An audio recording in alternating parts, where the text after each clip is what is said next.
రామ రామ రామ అని 3 మాటలు అంటే చాలు పార్వతి విష్ణువు యొక్క సహస్రనామములు చెప్పేసినట్టే. సంస్కృత భాషలో అక్షరాల్ని లోకి మార్చేటటువంటి సంప్రదాయం ఉంది. రా 2 మా 5. రామ అంటే 2 × 5 × 2 × 5 × 2 × 5.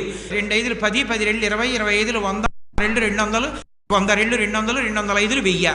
సహస్రనామ తత్తుల్యం రామనామ వరాననే. అందుకని ఒక్క రామనామాన్ని 3 మాటలు పలికితే సహస్రనామ తత్తుల్యం విష్ణు సహస్రనామ స్తోత్రాన్ని చెప్పేసినట్లే. అంత గొప్ప నామము. ఆ నామాన్ని ఎలా పలకచ్చు అని అడిగారు. బిడ్డ పేరు పెట్టి పిలిచిననైనా, ఏదో ఎకసక్కంబునకైన పద్య గద్య గీత భావార్థములనైన కమలనయ్యను పిలువ కలుష హరము.